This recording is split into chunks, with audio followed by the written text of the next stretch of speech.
Welcome back to On Deck with Dunson.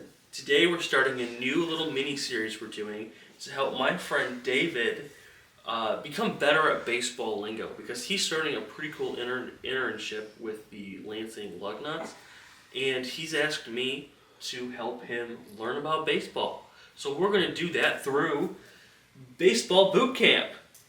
Yeah!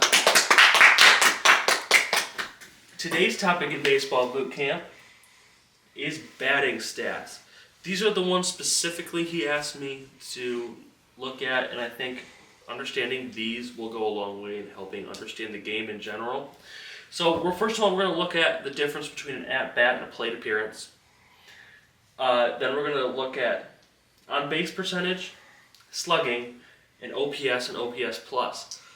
And as you have any questions, David, please don't hesitate to ask, and I'll do my best to answer, okay?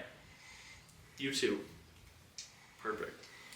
So first, let's look at the difference between an at-bat and a plate appearance. So an at-bat, this is what shows up in the box score. So when you see a player, he goes 1 for 4. That means he has 1 hit and has 4 at-bats. This is every hit and out. A walk does not count.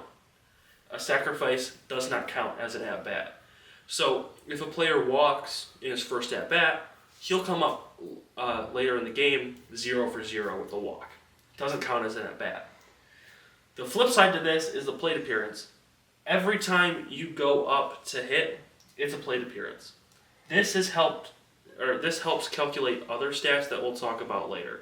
But what shows up in the box score and the main thing you need to understand for writing is an at-bat. Cool? Yeah. Perfect. Next is on-base percentage. This is really easy. It's as easy as it sounds, pretty much.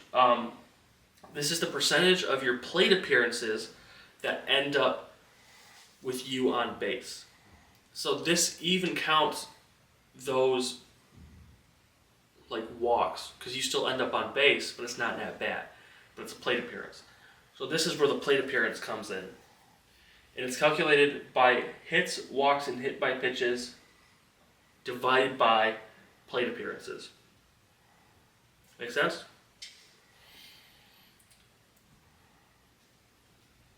Next is slugging. This only calculates your hits. Walks, reaching base in ways that's not a hit, does not matter here.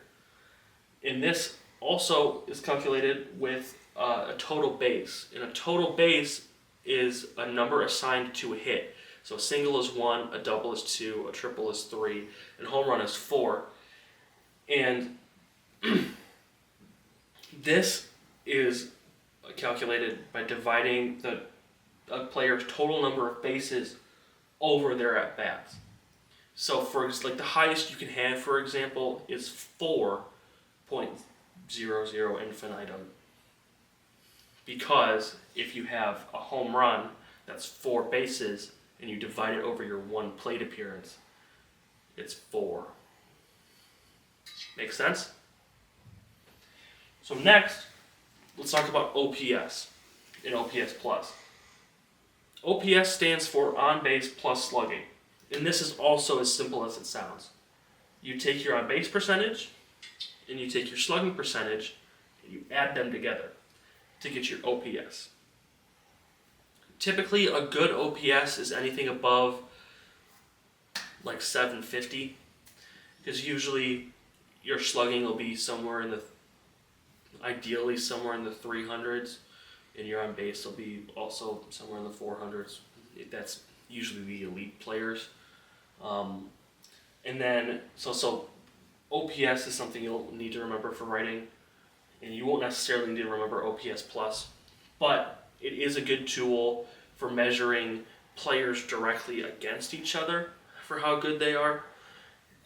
So basically, it puts hitters onto one spectrum, and this takes into effect everything, including ballpark factors. So if a ballpark is more pitcher friendly or hitter friendly, that goes into calculating OPS plus, and it averages out at 100, where if you're above 100, you are above league average.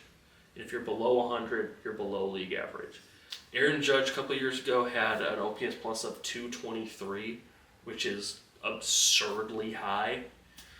But you probably don't need to remember OPS plus, but it's something that you'll hear talked about amongst the stat people. Does that work for minor league ballparks? How do they factor in minor league ballparks? I mean, they have them on like StatCast. Okay. So it's all just dependent on the park and whatnot. So, any questions? Everything pretty straightforward? Perfect. This was episode 1 of, what the hell do they call it? Baseball Boot Camp. Next time on Baseball Boot Camp, we'll be looking at fielding stats. And you know what? I'll combine fielding and base running too, because I want to talk about bolts, even though they don't really matter. So next time we'll talk about fielding and base running. Again, this has been Baseball Boot Camp, and as always, insert catchphrase here.